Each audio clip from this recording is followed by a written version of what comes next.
an introduction to degree apprenticeships. So in today's presentation, I'm going to go through what is a degree apprenticeship, what subjects you can do a degree apprenticeship in, and what companies you can do a degree apprenticeship with. Then after that, I'm going to go through the application process and give you some tips and guidance on how to succeed in the application process so that you can get your dream degree apprenticeship. So without further ado, let's get into this. So first of all, what is a degree apprenticeship? Well, a degree apprenticeship is a post-18 option. It's an alternative to university. So post-18 option, that's usually university. People do the A-levels, year 13. After that, they go to university. Degree apprenticeship is a different way of doing this. And this is where rather than just going to study the degree at university full-time, you're actually going to be doing a full-time job and studying for a degree there. Okay, and this is a new way of doing it. So there's lots of different roles which do degree apprenticeships. Okay, so engineering, project management, software engineering, quantity surveying, tax marketing, laboratory science, finance, business, data science, cybersecurity, accounting, sustainability, law, just to name a few there. Okay, so there's a lot, especially in the STEM fields, engineering fields, finance field, technology fields. Those are the main sort of fields where they're doing a lot of these degree apprenticeship roles. Now, in terms of which universities can you do a degree apprenticeship with, it's actually a lot of universities. There's lots and lots of universities nowadays which offer degree apprenticeships. And it is also some very good universities as well, okay, including Russell Group University. So Russell Group University is basically a list of the best universities in the UK.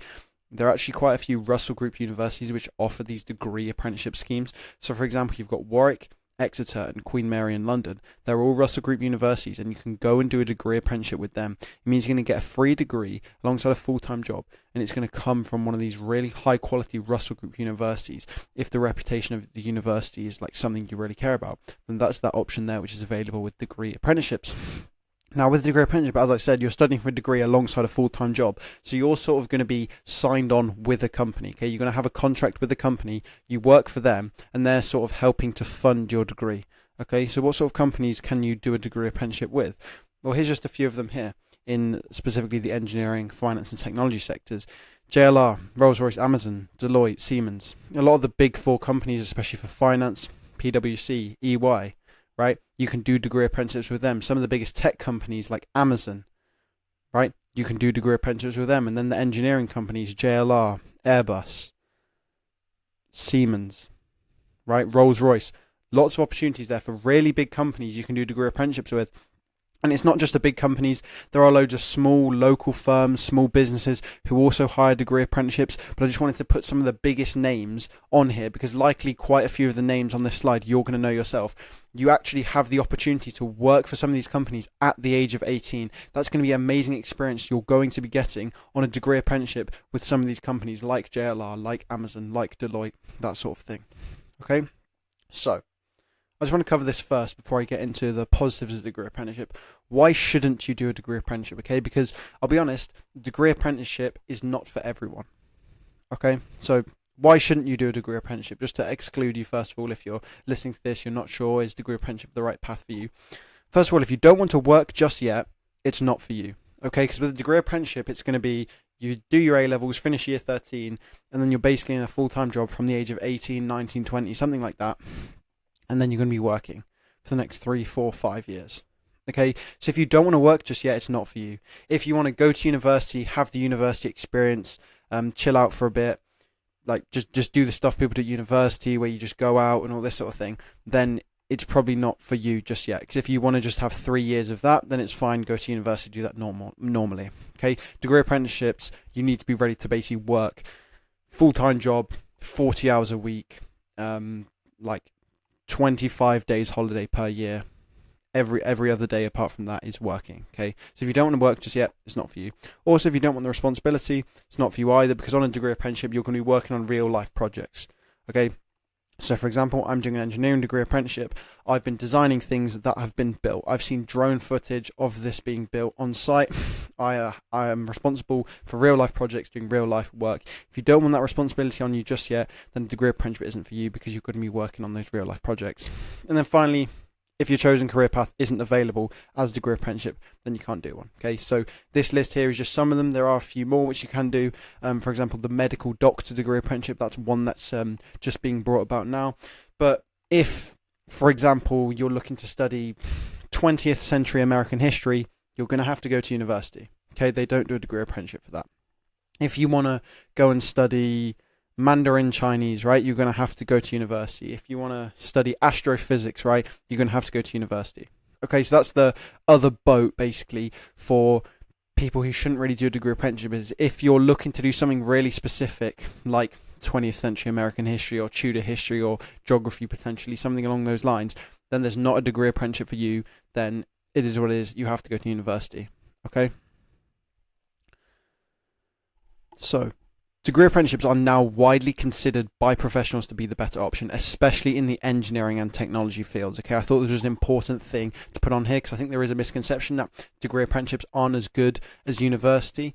But that's actually not true. You go and ask anyone, like any professional in any of these industries, like engineering especially, and technology industries, they'll tell you degree apprenticeships are the better option. Okay, so why is that? First of all, you're going to be getting 3 to 5 years of practical work experience. When you go to university, a lot of the syllabus is a bit outdated. You're just going to be doing some random essays, maybe some random dissertations. Maybe you build some random thing in a lesson, in a laboratory, whatever. That's what you can do at work at university. On the other hand, during a degree apprenticeship, as I said, you're going to be working on real life projects. You're going to be learning things about the industry, things about the company, new technologies, new software. You're going to have 3 to 5 years of practical work experience of things you've been doing. Okay, so just from my 1 year, my degree apprenticeship, there's so many things I can put on a sort of CV or portfolio or whatever of these standards I've learned, these designs I've made. Oh, I designed this, I designed this, I designed this. And there's so much practical work experience which you're going to be getting, which is going to be super useful for your future. On top of that, you're going to be getting a salary. Okay, as I said, it's a full-time job. You're working for a company. You're getting paid. Okay, and this is going to be a very good salary for an 18-year-old, 19-year-old, 20-year-old. Okay, so when you first start your degree apprenticeship, the average starting salary is about £22,500. And it will depend between each company. It's different for each company. But it means basically year one, when you're 18, you can be earning £20,000. You could be earning £25,000. And on top of that, every single year of your degree apprenticeship, you're going to get pay rise, pay rise, pay rise, pay rise. Okay, so if it's a 3, 4, 5 year degree apprenticeship, by the end of that, you could be earning 30,000, 35,000, approaching 40,000 salary basically. So by the time you're, say, 22, you could be earning up to £40,000. On top of that, you're going to be getting a free degree. So everyone else is having to, who's doing university the conventional way, they're having to go to university, take on the student loan, they've got the student debt, they're paying that back for the next 40 years. You're getting a free degree, no debt. So it's like a double whammy there. You've got the £20,000 salary and no debt.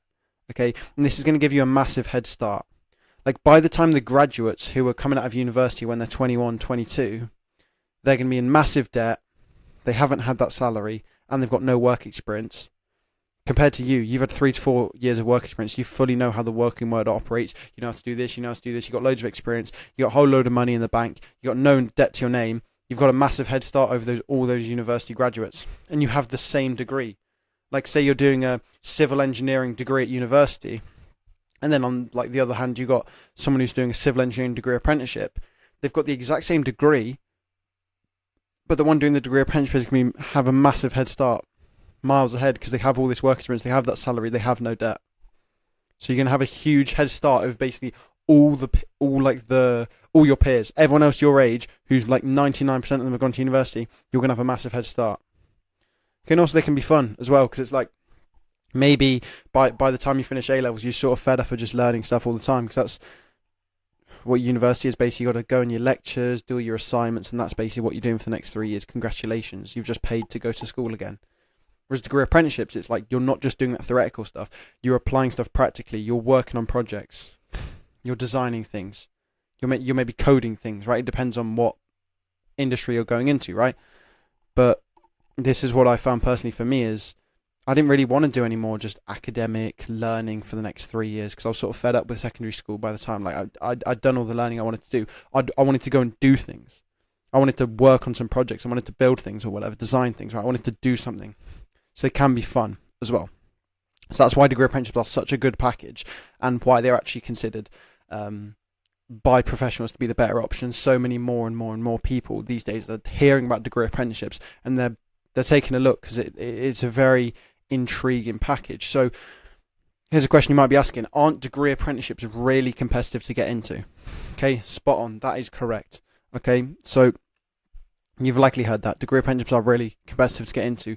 Let me show you some figures from 2023. Okay, so these are the applications to admissions ratio of just 2 random engineering apprenticeships, right? So JLR, which is one of the most popular, I would say, sort of engineering car company based apprenticeships. So JLR, they're the people who make like Jaguar cars, Land Rovers, Range Rovers, all those sort of things. Their application to admission ratio in 2023 was 24-1. Okay, what that means is for every 1 role which is available, there are 24 people applying. Okay, so that's where it comes from, with people saying degree apprenticeship is really competitive, is because that is difficult to get into. Okay, because you have to think, you're applying, you have to beat 23 other people. Okay, so that's like 4% of people getting in. You have to be top 4%. Right, that's quite a high sort of number that you need to be top. Another one, Waits, that's another construction company. Their apprentice 27-1. Okay, and there's loads of different figures. You can find these for different companies. There are ones actually which are much higher, but these are 2 sort of common like engineering ones which I wanted to go with, for example. But this is why degree apprenticeships are considered as competitive, because you are having to beat 20 people to just 1 role, which is that, by the way, that's much more competitive than getting into university. When you're getting into university, it's more like 7-1, 10-1. So it's almost double, 3 times, 4 times as competitive as university. So that's a bit of a negative for degree apprenticeships, right? Okay, they're fairly competitive to get into, right? Fine. But I just wanted to show you something and can compare it to graduate schemes. Okay, so graduate schemes, they're likely what you're going to be aiming for if you go down the traditional university route. So the traditional route, go to university, 3 years. At the end of university, you'll apply to a graduate scheme at one of these companies I mentioned earlier, like literally the same companies, JLR, Amazon, Deloitte, EY, right? And then you try and get in there.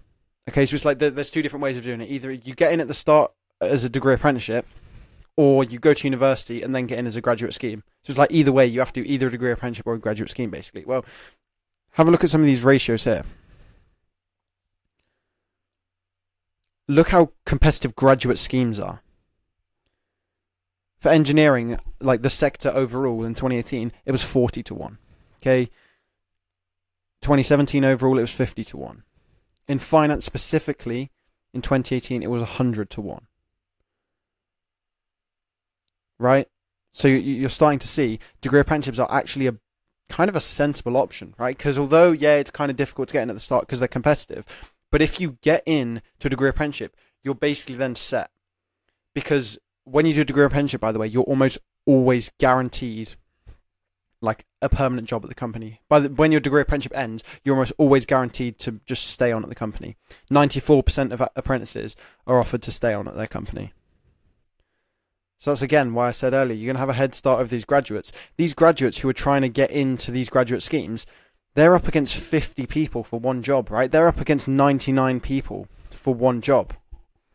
Okay, and a lot of people go to university, they get all the debt, and then they can't even get a graduate job because they're so competitive, because there's 100 people applying to each finance job. And it means that it might be 1 year, 2 years where they're unemployed or that they don't have a graduate job. Okay, so that's one of the problem with universities and graduates and all that sort of thing, is graduate schemes are so difficult to get into compared to degree apprenticeships, sorry. So actually degree apprenticeships are a better path in the long term, even if they are a tiny bit competitive right now. Okay, so just wanted to give you that perspective on things. Okay, so let's move on to the application process now. So what is the application process for degree apprenticeships? Well, it's very different to university. Okay, so I'll explain it in detail now. But broadly, there's 3 stages. Okay, it's going to be different for different companies, different industries, all that sort of thing. But there's 3 broad stages for most degree apprenticeships. And that's first of all an online application. And this is going to start from September sort of time. Okay, so in particular finance ones, if you're interested in finance, listen up to this. Finance ones start earlier than all other industries. So other industries usually start from November onwards, and it's like they might open their applications November, December, January, February, something like that. But finance ones are early. They start in September or October, so make sure you're ready for that if you're doing finance.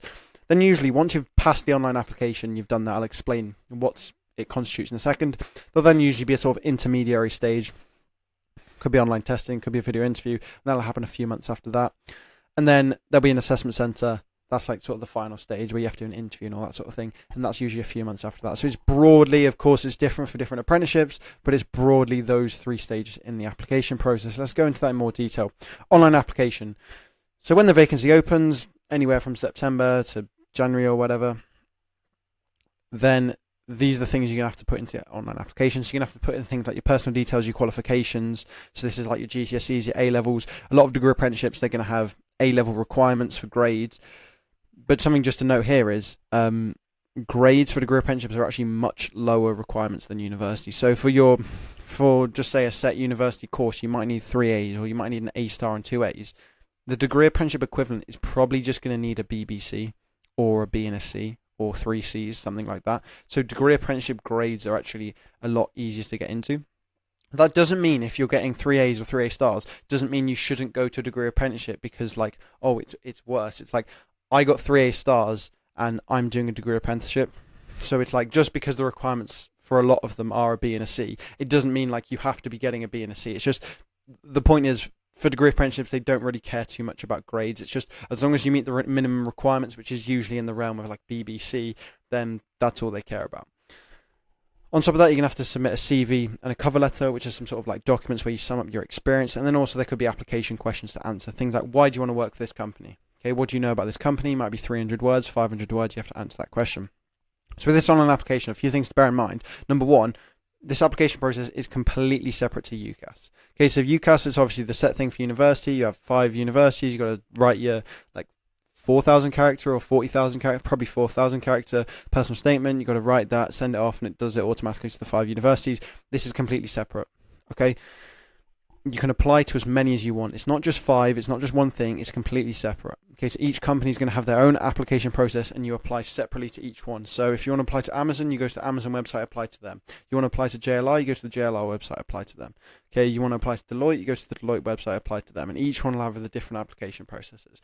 You can apply to as many as you want. There's no limit. And as I said earlier, they're not really looking for grades. As long as you meet the minimum requirement, they're happy.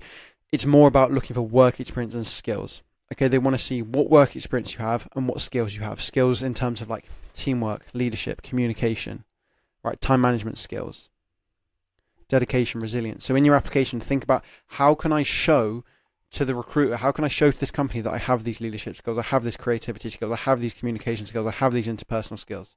Okay, that's what you got to be thinking about. These applications all require lots of personalization. Okay, so this is another sort of like negative about applying to degree apprenticeships, is it is a lot of work. At the end of the day, applying to university isn't really that much work. Like, it may seem like it before you've done your personal statement. It's like, oh, I have to write a 4,000 character personal statement. That's so long. It's only really a page. You just write that page, submit it, and you're done. With degree apprenticeships, you're going to have to basically make new applications for every single company. Because if you just submit the same CV, same cover letter, same application questions to each one, they're just going to reject you, okay? Because it's just they know it's generic, and that they're going to have loads of people who have put effort into applications. They've personalized it. They've done research. That they're just going to get rid of you. Okay, so you need to make sure in your applications you're putting in all that personalization. So in your CV, you're mentioning the skills which are specific to that job description. Okay, you're linking to the company values which are specific to that company. In your cover letter, you're mentioning research which is specific to that company. Okay, in your cover letter, say to Amazon, right? You want to explain, why do you want to work for Amazon? You can include research you learn about Amazon. There's no point putting that same research into a cover letter for Deloitte, right? You'd have to put new things about stuff you've read about Deloitte. Why do you want to work for Deloitte, right? So you need to make sure when you're going to the application, you're personalizing it to each company and to each job description. Okay, so that's the online application. Intermediary stage, as I said, usually consists of something like online testing. So this could be some game-based assessments, psychometric testing, situational judgment tests. These are actually quite difficult to get through because they're kind of weird, like psychometric testing, situational judgment, game-based. They're all sort of weird, voodoo-y like tests where they try and assess your personality and all that sort of thing. So I think for that one, it's just practice and it's just a numbers game. If you do one game-based assessment, you'll probably fail it. But if you do 4, by the time you've done the 3rd or 4th, you'll probably know what's going on. So there's this famous game-based assessment, which is called Arctic Shores. It's like one of the most popular game-based assessments. A lot of companies use this one. For example, Amazon, they use Arctic Shores. I did it 3 times. The first 2 times I failed it. okay, because I just didn't know what was going on. But by the time I did it the third time, I sort of worked out how to succeed. Basically, I sort of like cracked the mark scheme, I guess. And then the third time I did it, I actually succeeded and I passed it. Okay, so with those, it's sort of just practice and numbers. How many of those can you do? Another thing they can do in the intermediary stages of video interview, and this is like, it's like a normal interview, but there's actually no interview person sitting there. So it's just where you have to, like, they give you a question, you record a couple of videos answering some interview questions, like your webcam like records you, and then it's just going to get reviewed by the assessor at a later date. Okay. And the key there is just make sure you're prepared, you know the answers to like common questions that might come up. You like practice your confidence, practice your speaking skills, make sure you're looking directly into the webcam. That's a lot more engaging than just like even just looking down here. It sort of straight away becomes a bit less engaging. Make sure you're looking at the webcam for those video interviews. And then usually the last stage of the degree apprenticeship application process is the assessment centre, and this is where they can do all these sorts of things up to and including an interview, presentation, case study, group exercise. And the number one thing here is just preparation. Okay, because you go into an assessment centre and you're not prepared, you're going to find it quite difficult to land the offer. If you go into an assessment centre, you've prepared, you've sort of invested in your education, like you know what's going on, you've practiced, you've done like mock interviews and that sort of thing, then you're going to have a much higher success rate, and you actually won't find the assessment centre too bad at all. So that's the application process. Let me give you some practical advice now on how to improve your application so you can get the dream degree apprenticeship you want. Okay, so first of all, how to find degree apprenticeship vacancies. You want to search on these websites, okay? Rate My Apprenticeship, Find an Apprenticeship, and the UCAS websites. They'll have like search bars. You can just go in, search whatever it is you're interested in, whether that's engineering, technology, cybersecurity, marketing, whatever. Go and search those and all the vacancies will come up. And then they'll usually take you to the company websites. That's another way you can just find them. Just think of some of the common, like the big companies in your niche, in your industry. So Amazon, Google, like Facebook, all these sort of things, Capgemini, right, AstraZeneca, GCHQ, whatever these companies are, just put in their name, degree apprenticeship, and go and Google if they have a degree apprenticeship, because all the vacancies are on their company websites. As you're doing this, make sure you're looking for level 6 apprenticeships. Okay, so some are perfectly helpful, and in their job description will say degree apprenticeship, perfect, sorted. Some of them, they use these sort of levels. You might not understand them if you've never seen them before. So the levels of apprenticeships go from like 3, 4, 5, 6, and 7. For degree apprenticeships, you're looking specifically for level 6. So if you see some apprenticeship for level 4, level 3, or level 7, just ignore those. You're looking specifically for level 6 apprenticeships if you're looking for degree apprenticeships, which is what I've been talking about in this video. So 2 easy ways to boost your application now, okay? 2 things you can do. You can do these right now. Go on to SpringPod. Okay, it's a website. You just search SpringPod. It'll come up first thing on Google.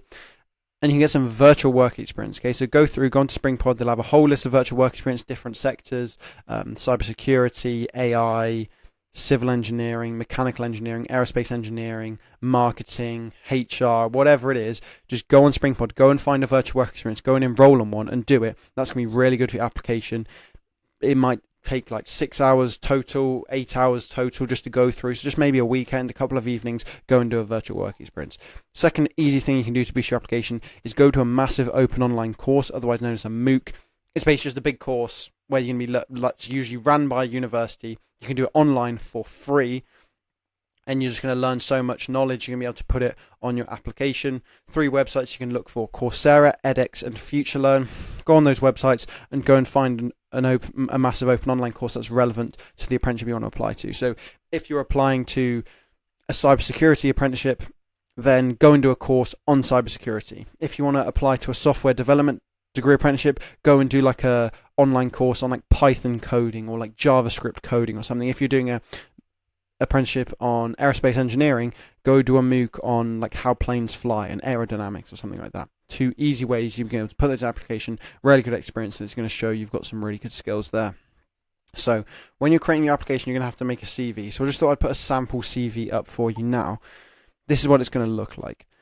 You're going to have your details here. Then there's a personal statement, different to a UCAS personal statement. Okay, this is specifically on the CV, and it's just a couple of sentences explaining yourself. Make sure you include lots of relevant skills For example, here, when I'm talking about I'm curious, I'm good at solving problems, I can create creative solutions, I'm focused, all those sort of things. Those are good things to put there. Then education, you're just going to list your education, so your GCSEs and A levels, making sure they meet the requirements, as I mentioned earlier. Then you're going to have a section about your work experience. This is where you can include both in-person work experience and also the virtual work experience from SpringPod, which I mentioned in the previous slide. And then key achievements, just list a whole bunch of key achievements. This can be the MOOC you've done, any prizes you've done, any courses you've done, D&V, any clubs you're part of, any musical instruments you play, maybe you're part of a sports team, anything like that, put it in the key achievements. And this is what your CV will end up looking like. And it'll be a maximum of 2 pages. And then you can submit these, make sure, as I said earlier, you're personalizing it for the different companies. Okay, so if you're applying to, say, an aerospace engineering apprenticeship, then you want to make sure you're including stuff which is relevant to aerospace engineering. Okay, so you're going to include stuff about maybe this course you did about planes, this course you did about aerodynamics. But then say you apply to a different apprenticeship, as I said, you can apply to as many as you want. Say you apply to one which is about cybersecurity, you're going to want to be including different courses, maybe different work experience, highlighting different skills. Okay? So that's how you personalize your CV, and there's a sample for you on screen. So let me just sort of finish off with some just final overall advice for your application. Okay, number 1, know what the companies are looking for. Okay, they're going to be looking for experience, skills, and values. Okay, it's going to be very clear in their job description what they are looking for. Okay, in the job description, that's like one of the most important documents you can have for any degree apprenticeship you're applying for. Look at that job description, look at what are the required skills. Okay, because in that job description, the required skills might say required skills, communication, leadership, teamwork, analytical skills, administrative skills, and IT skills. There you go. There's 6 skills they have said they're looking for. Make sure you include those in your application. You literally want to tick off on your CV, have I included those 6 skills they are looking for? Okay? Because that's they've told you. They've like given the game away. They've told you exactly these are the 6 skills we want. So you better make sure you got those in your CV. Okay? They're looking for experience. If you're applying to a cybersecurity degree apprenticeship, imagine you have cybersecurity virtual work experience. That's going to be really good for your application. For my application to civil engineering, my work experience was the #1 reason I got the job I did, because I learned so much from it. And then also values. This is another one. You might not know this, but companies have like values that they have. It's like a sort of generic thing. So a company might have the values of collaboration and integrity and unity and leadership and all these sorts of things, right? So you want to make sure as you're researching companies, you research what are their values. So if there's a company that they really value innovation, that's one of their values, make sure you talk about innovation in your application. So I'll give you a specific one. Amazon, they really care about leadership. So they have a whole bunch of leadership principles. That's one of their key values is leadership. So you want to make sure in your application you're constantly referring to the leadership skills you have to show that you are a good fit for their organization. Okay. Number 2, apply to as many as possible. As I said, you can apply to as many as you want, but it is a lot of hard work and people can end up just applying to 1 or applying to 2. And the problem is they're so competitive that it's just not worth the risk, because if you apply to 1 and you get rejected, well, it's game over. You've got no degree apprenticeship. You might end up having to go to university and then you've just got loads of debt because you couldn't be bothered to apply to more than 1. So apply to as many as you possibly can. That's what I'd recommend. Okay, and just for reference, I applied to 13. That's not even many compared to a lot of people. A lot of people applied to like 20 plus, 30 plus, 40 plus. Okay, but you definitely want to apply to as many as you can, because say you end up messing up an interview, no problem, you've got another 10 applications. But if it's the one you've applied for, and you end up accidentally like messing up the interview, you don't get the job, then you're in a bit of a sticky situation, because these are very competitive. So apply to as many as possible. It's going to be really good practice as well. Once you've done like 4 interviews, you're going to be really good at the interviews, so it's really good. And alongside that is don't be disheartened by rejection. Okay, because if you are applying to 20 degree apprenticeships, you might end up getting rejected by 15 of them. Okay, and you might just keep getting used to these emails. Sorry, we don't want you, we're rejecting you, thanks for applying. Okay, and it's like everyone gets rejected. I got rejected from them. I know people who got rejected from them. I know people who got rejected for like 20 plus. But it's just keep going and you eventually get an offer. Okay, so don't be disheartened. It happens to everyone. Just keep going, apply to as many as possible, 10 plus, 20 plus. Keep practicing, keep getting better, keep investing, keep watching videos, that sort of thing, until you can get really good at the application process, keep getting more experience, more skills, and then eventually it will work out for you. So don't be disheartened. It just happens to everyone. You just got to sort of push through it. Next one is ask for help when needed. Okay, especially from people who've been through the process, because there's always going to be parts during this process where you're a bit unsure, you're not really sure what's going on because you've never done it before, right? So maybe you've never had to do an interview before, you don't know what that entails. Maybe you've never done a group exercise before, you don't know what that entails. Or maybe you've never delivered a presentation at an assessment centre before. How do you make that presentation good? Just ask for help when needed, okay? Especially from people who have been through that process, because they're going to be able to give you really good advice on how to get through that application process. And the final one there for you is organise your time so that you don't procrastinate and miss deadlines. Okay, because as I said, loads of people apply for degree apprenticeships. They're very competitive. It means a lot of vacancies can close early. So let's say this degree apprenticeship said, oh, we're going to close our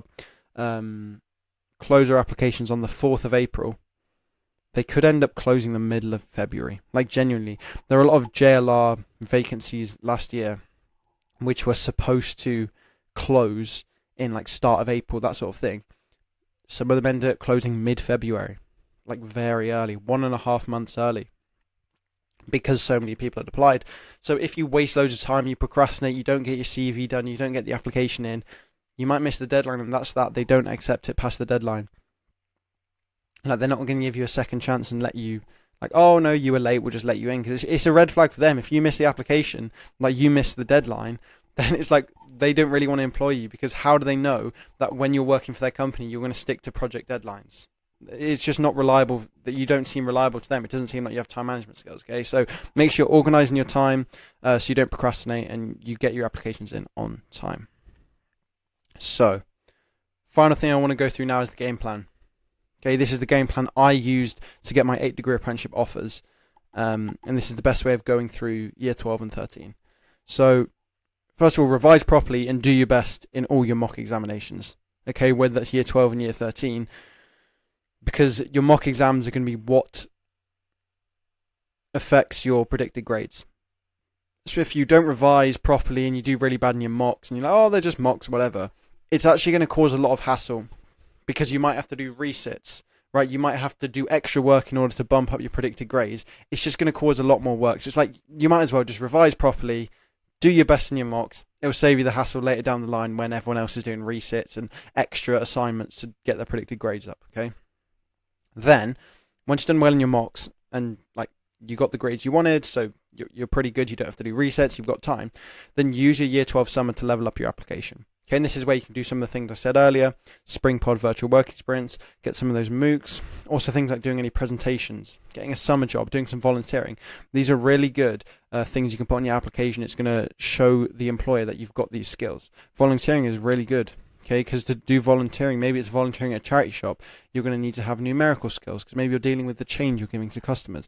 You're going to have communication skills, right? You're going to have dedication, because maybe you're volunteering at 7 a.m. every single Saturday. They're going to be really good for your application, so utilize that year 12 summer. And then once degree apprenticeship applications start opening from September onwards, just make sure you're applying to lots of them. Okay, recommended 10 plus. Okay, because then if something goes wrong in a couple of them, you've still got lots of backups to get the degree apprenticeship. Okay, so there we go. That is the end of the presentation. I've covered as much as I can there in lots of detail about degree apprenticeship. So hopefully you've learned a lot there, and I wish you luck in your applications. Thanks for listening. See you in a bit. So there you go. That was a presentation I delivered about degree apprenticeships to some year 12 students last year. Just thought I'd remake that and upload it to YouTube, because I think that would be helpful for some people who are trying to learn more about the degree apprenticeship route and they want some advice going down that. So now that you understand degree apprenticeships, you've got an overview of the application process, some advice, that sort of thing. What I recommend you do is just have a subscribe to the channel if you've got value from this video, because it means you can get more videos like this. You can go and check out, I've done more in detailed videos about things like interviews, things about your CV, things about your cover letter. So just subscribe to the channel and then you can go and have a look at some of those videos. And then also, if you want any personalised help with getting a degree apprenticeship for September 2025, go click the links in the description and you'll be able to get some personalised help from me there. Okay, so thanks for watching today's videos. Have a great rest of your day. Peace out, and I'll see you in a bit.